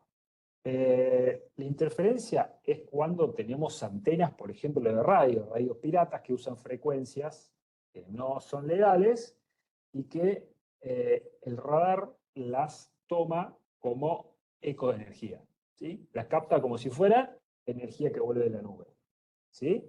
Porque el radar lo que hace es emitir energía electromagnética, o sea, energía en una cierta longitud de onda, y si justo esa antena de FM está en esa longitud de onda, bueno, le manda esa energía y el radar dice, acá tengo nube, acá tengo otra vuelta. ¿Cómo se ve esa interferencia? Con estas líneas raras. Fíjense, todas estas líneas raras que salen así, eso es interferencia, ¿sí? No es lluvia ni nada por el estilo. Cuando ven líneas así raras, que salen radial así, es interferencia. Otra cosa que puede haber es elementos que generen que choquen la energía del aire y vuelva un poco. Por ejemplo, no sé, árboles o cosas así. Árboles altos o cosas así también pueden llegar a generarnos un error, un eco de terreno o un error. Después está lo que se le llama el eco de terreno, que justamente es cuando choca contra el suelo o incluso algún árbol. Ahora, lo más conocido, digamos, por ejemplo, en la radio de Bahía Blanca es toda la zona de sierra, ¿sí? La zona de sierra es como que siempre la van a ver como si ahí hubiera lluvias intensas, y en realidad es toda la zona de sierra que choca ahí la energía y parte de eso vuelve y el radar lo toma como si hubiera una nube ahí con gotas, ¿sí? Después hay otra situación que se llama inversión térmica, aire muy estable, aire que como que empuja, digamos, hacia abajo toda la energía que se emite por el radar, entonces el radar emite el haz y en vez de subir para arriba, como veníamos en la otra imagen, en vez de desplazar así para arriba, lo que hace es ir como que caer, hace como una parábola y termina golpeando otra vez sobre el suelo. Cuando vuelve con esa misma parábola, interpreta como si fueran nubes con gotas de agua a lo que es el terreno en realidad. Y se ve todo así como en la imagen a la derecha, se ve todo raro, así como. ¿Cómo hacemos para darnos cuenta que esto no es lluvia? Bueno, vamos a una imagen de satélite y vemos qué pasa. En general, vamos a ver que el día está completamente despejado y ahí decimos, listo, esto es interferencia o eco de terreno, perdón, interferencia no, eco de terreno por estabilidad del aire, ¿sí? Pero bueno, tenemos por un lado lo que es el eco de terreno, más común es verlo con las sierras ahí en Bahía Blanca, y después por otro lado tenemos la interferencia, que son esas linitas raras, ¿sí? Y por ahí terminamos con radares, para que no se nos haga muy tarde. Hablo rápidamente de lo que son satélites. Satélite es otro sensor remoto que está ubicado a una mucho más larga distancia que los radares, ¿sí? Tenemos satélites que orbitan alrededor de la Tierra a 850 kilómetros aproximadamente, y hay otros que orbitan a 36.000 kilómetros de altura, ¿sí? Para que se den una idea. Bueno, a uno se les llama geoestacionarios, que son los que orbitan más lejos y a 36.000 kilómetros de altura, y que acompañan la rotación de la Tierra. O sea, un determinado satélite, hay muchos satélites geoestacionarios que rodean toda la Tierra y van viendo distintas partes, ¿sí?, del planeta Tierra, pero bueno, hay uno en particular, uno en particular que es el que está enfocando a América, ¿sí?, que usamos en general para, por ejemplo, hacer un seguimiento de tormentas. Y después están los otros de órbita polar, que son satélites que orbitan mucho más cerca de la Tierra, o sea, 850 kilómetros nada más, y que van pasando de polo a polo, ¿sí? Por eso se llama órbita polar, van girando de polo a polo, van pasando 2 veces por día por el mismo punto de la Tierra, también hay muchos satélites polares que van orbitando así, y que la ventaja es que tenemos mejor resolución, o sea, se ven las cositas mucho más claras, ¿sí?, a diferencia del satélite de órbita geoestacionaria, ¿sí? Como les decía, el geoestacionario va siguiendo la Tierra, entonces siempre vemos el mismo punto. Fíjense, este es el GOE 16. Siempre vemos continente americano, siempre. La Tierra gira, el satélite gira y la va mirando siempre. Entonces, nada, tenemos imágenes cada 10 minutos y podemos ir siguiendo lo que va pasando, ¿sí? En cambio, este es la órbita polar. Fíjense, va pasando de polo a polo y va haciendo franjas, Ahora, ventaja de esto, que tenemos una resolución mucho mejor. Los satélites de órbita polar son, por ejemplo, los que se usan para ver la humedad en la Tierra. Tienen un montón de de utilidades, puntos calientes también, tienen muy buena resolución para identificar zonas de incendios. Nada, tiene un sinfín de utilidades bueno, que algunas usamos nosotros, otras no. Mucho para hidro, por ejemplo. Entonces, como les decía, utilidades. Podemos detectar actividad eléctrica, ¿sí? Tenemos los satélites pueden detectar los destellos de los rayos y lo muestran en un mapa, ¿sí? Bueno, por otro lado, lo que son los topes nubosos, esas zonas con tormentas y eso. También podemos ver contaminantes, ¿sí? Desplazamiento contaminante, aerosoles o, por ejemplo, arena, cuando de los desiertos de África se transporta arena y polvo por el Atlántico. Es espectacular cómo se ven las imágenes de satélite. Focos de incendio, como les decía, ¿sí? Tanto en los dos tipos de satélites podemos ver focos de incendio, se ve mucho mejor en los de órbita polar, que son los que están más cerca de la superficie de la Tierra. Erupciones volcánicas, ¿sí? Plumas volcánicas, miren cómo se ve acá, acá está el volcán, la erupción y cómo la pluma se fue moviendo con viento del oeste. Fue cruzando todo el norte de la Patagonia, y también, bueno, inundación y sequía, principalmente con los satélites de órbita polar, se pueden ver cómo están las cuencas de cantidad de agua, todo, es un espectáculo. Ahí te dejo la palabra a vos, Feli, en la última parte.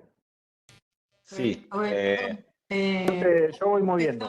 estamos sobre la hora, chicos, ¿eh? Ya- Sí. Terminamos. Bien. Sí. Tengo poco voy a hablar en 1.5. Vos, Igna, pasás si no perdemos Dale. el tiempo. Si querés apurarme y andá pasándome antes. Bueno, esto más que nada por ahí para los que son más nuevos en defensa civil, algunas cosas como el sistema de alerta temprano que es el que usamos. El sistema de alerta temprano es un sistema de información, como un canal, una cadena de información que va desde la identificación de algún riesgo hasta la comunicación para la toma de decisión final. Se tiene que dar todo ese canal porque no tiene sentido que haya una alerta por tormenta si la decisión no se toma teniendo en cuenta ese riesgo, se evalúa teniendo en cuenta vulnerabilidades, lugares y distintas variables. Y en función de eso se emite una alerta con distintos grados de gravedad con la cual pueda impactar. Nosotros usamos mucho la del servicio meteorológico, pero también usamos la de, por ejemplo, el SHN y el del INA, que tienen más que ver con cuestiones hidrológicas, como la altura del río de la Plata o de la costa, o los ríos, ¿cómo se llama? Canales navegables, bueno, distintas cuestiones. Las alertas son por tormentas, lluvias, acá, directo. En la página del servicio, sí, pasa, Igna. Cuando entra en la página del servicio meteorológico, en la parte de alertas, pueden ver arriba a la izquierda directamente la primera opción son las alertas, que ahí están los fenómenos, lluvias, vientos, tormentas, nevadas y vientos sonda, esas son las alertas que emite el servicio meteorológico, y también están las advertencias, que son por niebla, polvo, humo o ceniza volcánica. Las advertencias no tienen niveles de gravedad, no tienen colores, no es que hay amarillo, naranja, rojo, como por ejemplo tormentas o lluvias. Las advertencias son o no son, digamos, hay advertencia por nieblas o no, no hay distintas intensidades. Y también están los avisos a corto plazo, que son avisos a muy... bueno, igual eso está más adelante, así que lo vamos viendo. Son avisos a muy poco tiempo, 1, 2 o 3 horas. Cuando entran en la página del Servicio Meteorológico, ven las áreas que están en alerta. Si hacen clic en un área en cuestión, les va a mostrar día por día y el momento del día, madrugada, mañana, tarde y noche, para ver en qué momento. Esto es muy importante porque a veces se emiten alertas, pero no se dice en qué parte del día va a afectar. Bueno, alerta de tormentas para mañana, te dicen. Entonces, bueno, mañana, ¿cuándo? Entonces, si haces clic ahí, puedes ver. Por ejemplo, en este caso hay alerta por nevadas. Esto me imagino que está en alguna... Este es un ejemplo, igual, no tiene mucho sentido. Y podemos ver que a la mañana hay alerta amarilla, para la tarde hay alerta naranja, como que va creciendo en severidad, y a la noche ya alerta rojo. Y como podemos ver abajo, si la niebla y el humo son advertencias, por lo cual no hay colores. En algún momento decían alerta violeta, se generó toda una confusión, pero el violeta solamente se eligió para determinarlo. Puede ser gris, puede ser cualquier color. Solamente es para identificar si hay o no una advertencia por ese tipo de fenómenos, que son esos 4 que están ahí abajo. Bueno, la diferencia entre las alertas y las ACP o avisos a corto plazo es justamente el tiempo de anticipación con el cual se emiten. Las alertas son hasta 3 días y los ACP son en el momento casi, es cuando se identifica en un radar, como había mostrado Ignacio, se identifica una tormenta o algún fenómeno que pueda ser severo, se emite un aviso a corto plazo que es básicamente un polígono, o sea, una formita sobre un mapa que enmarca los lugares que puedan ser afectados por ese tipo de fenómeno, por una tormenta severa, lluvias muy intensas, en un corto periodo. O sea, cuando ustedes emiten un aviso a corto plazo para sus localidades, es muy probable, o sea, la probabilidad es muy alta, porque ya está el fenómeno ahí. O sea, no es que hay probabilidad de ocurrencia, sino que es un fenómeno que ya está ocurriendo y se está desplazando hacia el lugar donde ustedes están. Si tienen la aplicación del servicio meteorológico, les avisa tanto de alertas como de ACPs, como para que tengan en cuenta, porque ahí eso está geolocalizado, entonces les avisa directamente y no tienen que estar fijándose. Pero es importante que si tienen alertas sobre ese lugar, después estén atentos a los avisos a corto plazo, porque van medio de la mano. Perdón, agrego algo ahí. Sí. En los próximos cursos vamos a hablar de la aplicación esa, por si se preguntan cuál es la aplicación esa. Ah, sí. Mayo. Spoileé. Bueno, esto es lo que también más apuntado por ahí a defensas civiles o personal de defensa civil más nuevo. Estos son los que hacemos nosotros. Para cada una dividimos la provincia en cinco áreas y para cada una de ellas hacemos con un pronóstico semanal en el cual usamos un sistema de color similar al de las alertas y decimos los fenómenos más importantes que puedan estar afectándolo. El código es medio lógico, es verde si no pasa nada o pasan cosas medio sin impacto, con azul con poca relevancia y después, bueno, amarillo, naranja y rojo como siempre, digamos, como el resto de las alertas, por la severidad que pueda llegar a tener. ¿Puedo traer algo acá, Feli? Es Sí. importante que si ven amarillo en este pronóstico, no necesariamente hay alerta amarilla al SMN. ¿Sí? Esto, acá no estamos poniendo colores de alerta, sino más bien es un color para que ustedes digan, a ver, si vienen a hacer un panorama de los 7 días, a ver qué día puedo tener fenómenos que pueden tener impacto y qué día no. ¿Sí? Claro, es el código de colores que se usa, no es directamente la alerta, sino es el sistema similar que es internacional, digamos, casi como un semáforo. Y después ponemos abajo una localidad representativa y un pronóstico para esa localidad emitido por el Servicio Meteorológico Nacional. Eso es medio como para también complementar un poco la información. Bueno, nosotros hablamos y usamos mucho los modelos de pronóstico, que los modelos son básicamente cálculos matemáticos, teniendo en cuenta datos, muchos miles de datos de las estaciones meteorológicas, de los datos de radar, de satélite, de los globos sonda, que son esos globos que se tiran para medir la atmósfera en altura. Toda esa información de los aviones, o sea, toda la información meteorológica confiable se pone dentro de un sistema de ecuaciones, matemáticas y diferentes como ecuaciones de la atmósfera. y eso te da el resultado de lo que podría llegar a pasar.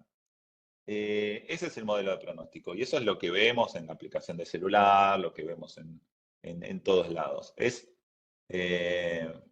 Son cuentas matemáticas.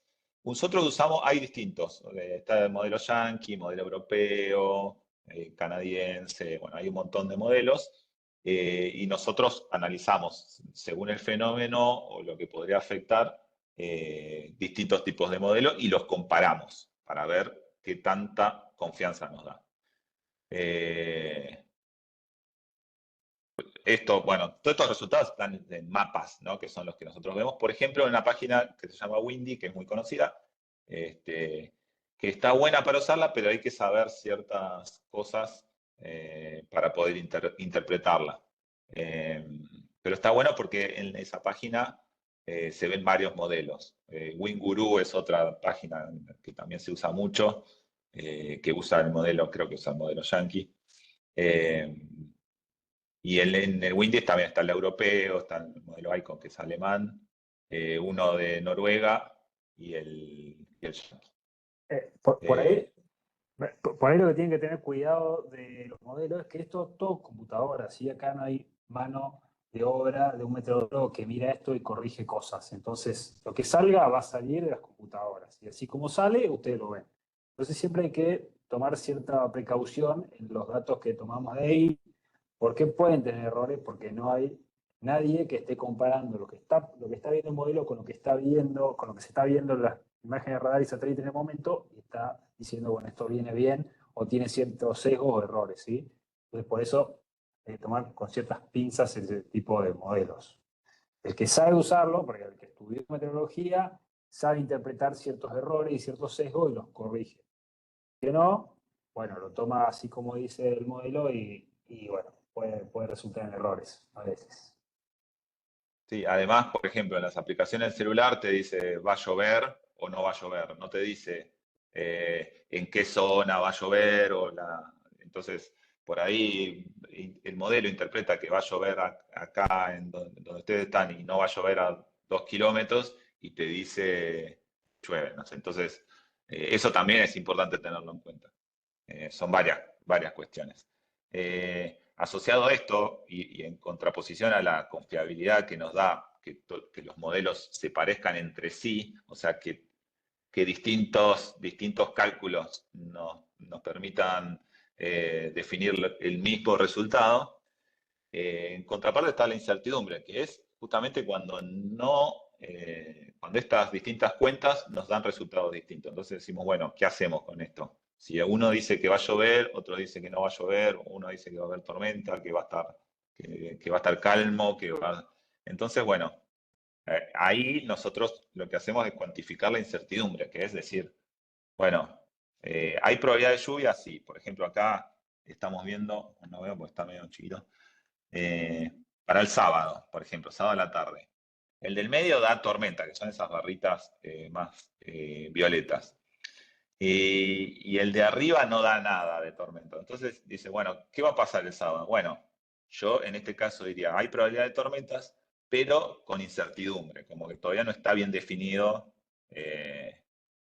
no hay tanta certeza en cuanto a la ocurrencia de esos fenómenos. Entonces, y si vemos que en estos tres distintos modelos, los tres dan tormenta, bueno, decimos, hay alta probabilidad de que haya tormenta, ¿no? Un caso así como medio simple, como para poder verlo y poder saber a qué nos referimos cuando hablamos de incertidumbre. Otra cuestión para tener en cuenta cuando hablamos de incertidumbre es el tipo de fenómeno y lo localizado que pueda llegar a estar. Por ejemplo, cuando hablamos de esto, de probabilidad de granizo o tormentas severas, como para mencionar uno. Acá estamos viendo dos casos distintos. A la izquierda podemos ver imágenes de radar de unas celdas, que son esas nubecitas así, que tienen granizo, ¿no? Produjeron granizo en la zona de Mar del Plata. Nosotros podemos definir que hay un pronóstico de tormenta severa en un área grande. Porque en este caso no vamos a decir en Mar del Plata, porque nosotros estamos viendo en el modelo que la la inestabilidad, o sea, el pronóstico de tormentas severas probablemente es en el sudoeste, en el sudeste de la provincia de Buenos Aires o en el sur de la provincia de Buenos Aires, pero el fenómeno en sí es bastante puntual. En cambio, a la derecha podemos ver ya pronóstico de lluvia y que es mucho más generalizado. Entonces, la certeza de que el fenómeno se va a dar en alguna parte, por ejemplo acá, si nos va a haber lluvias en la costa, el pronóstico es cierto en todos lados, digamos, se cumple en todos lados. Entonces, bueno, y acá en Castelli, este fue otro caso también, llovieron 330 milímetros. Entonces podemos ver lluvias generalizadas, pero en cierto punto mucho más acumulados. Entonces podemos decir también, bueno, probabilidad de acumulados de más de 100, 150 milímetros. O sea, ¿va en todos lados? No, en un cierto punto. Eso también es para tener en cuenta, que digamos que hay probabilidad de 100 milímetros, no quiere decir que en todos los lugares van a ver 100 milímetros, porque muchas veces se quedan con esa información y se piensa que eso va a ser el fenómeno que va a ocurrir en la localidad. Este sería el famoso acumulado entre 50 y 80 milímetros, siendo mayores a 100 milímetros de forma muy puntual. Acá llovieron en Castelli 330 y en Dolores creo que habían llovido 80, ¿sí? Como para que tengan un panorama de la diferencia que había en tan poca distancia y siendo que el área era bastante extensa de lluvia. Perdón, te apuré ahí, Feli. Sí, no, está bien. Estamos corriendo también. Terminamos, no sé si tenemos tiempo de alguna preguntita o cortamos acá. Bien, yo te diría, bueno, se alargó porque estuvo interesante y participaron. Esa es una cosa positiva, ¿no? De todas maneras, les recuerdo que en la segunda parte van a tener otros temas, van a tener clases de tormentas severas, ¿sí? De inundaciones, de meteorología aplicada a ese tema. Ya nos excedimos un montón y honor de cumplir con el tiempo y liberarlos, les diría que podemos seguir esta clase de queda grabada, más consultas podemos escribirla y los instructores van a contestar y vamos a seguir ampliando en la próxima oportunidad. ¿Les parece? Gracias, Ignacio y Felipe. Ahí en el Classroom, háganos las preguntas Sí. que quieran y las vamos contestando por ahí. Perfecto. Muchísimas gracias entonces a todos. Hasta la próxima, nos vemos. Gracias, chicos. Gracias, saludos. Saludos. Gracias, nos vemos, adiós. Chao, hasta luego, gracias.